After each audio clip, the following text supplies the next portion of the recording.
दुनिया की तमाम बड़ी खबरों के बाद अब देखते हैं कुछ और अहम खबरें। धर्म परिवर्तन पर एक बड़ा खुलासा हुआ है। इसमें इंटरनेशनल फंडिंग के सबूत मिलने का दावा किया जा रहा है। यूपी एटीएस का दावा है कि धर्म परिवर्तन के लिए विदेशों से 150 करोड़ रुपए की फंडिंग का पता चला है। जिन्हें फंडिंग हुई है वो गिरफ्त में हैं। जिन्होंने बाहर से पैसा भेजा है उन पर शिकंजा कसने की जरूरत है। ये रिपोर्ट देखिए। यूपी में धर्मांतरण पर एटीएस का बड़ा खुलासा। धर्म परिवर्तन की पक्की इंटरनेशनल साजिश। 150 करोड़ की विदेशी फंडिंग का कच्चा चिट्ठा। यूपी सहित कई राज्यों में धोखे से मूक बधिरों के धर्मांतरण का विदेशी कनेक्शन मिला। धर्मांतरण के सिंडिकेट की जड़ें दुबई, ब्रिटेन तक फैली हैं।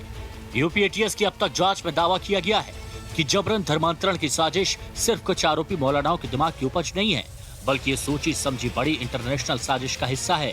ये एक बड़ा इंटरनेशनल रैकेट है।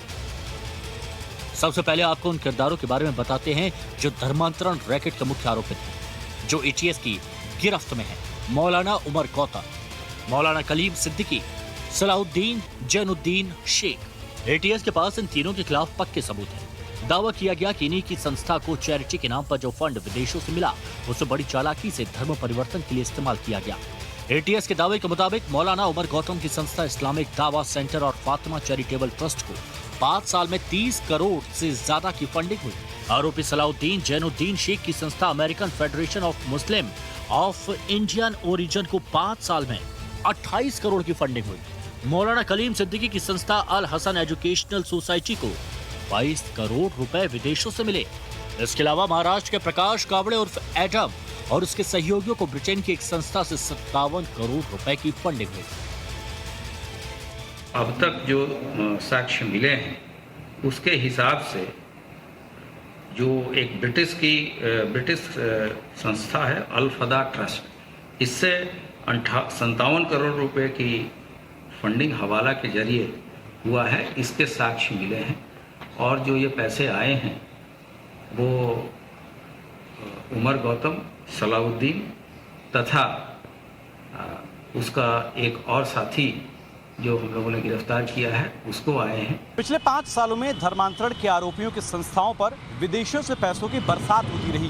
ये करोड़ों रुपए समाज की भलाई के लिए नहीं बल्कि जबरन धर्मांतरण की बुराई को जिंदा रखने के लिए भेजे गए थे। हिंदू और बाकी धर्मों से जुड़े मूक बधिर और गरीब तथा कमजोर लोगों को टारगेट किया गया। धमकाकर या लालच देकर उन्हें मुसलमान बनाने की साजिश रची गई। विदेशी फंडिंग के तार दुबई, तुर्की, ब्रिटेन और अमेरिका तक फैले हुए हैं। जांच एजेंसी भारत में रकम भेजने वाली संस्थाओं की कुंडली अब खंगाल रही है। इस मामले में एटीएस ने अब तक 16 लोगों को गिरफ्तार किया है। 10 लोगों के खिलाफ चार्जशीट दाखिल हो चुकी है। एटीएस ने इसी साल 21 जून को सबसे पहले मौलाना उमर गौतम को गिरफ्तार किया था। आरोप है कि यूपी और बाकी राज्यों में जबरन धर्म परिवर्तन का एक बड़ा रैकेट चलाया जा रहा था, जिसके निशाने पर मूक और बाधिर हैं। आदर्श सिंह, लखनऊ, टाइम्स नाउ नव भारत।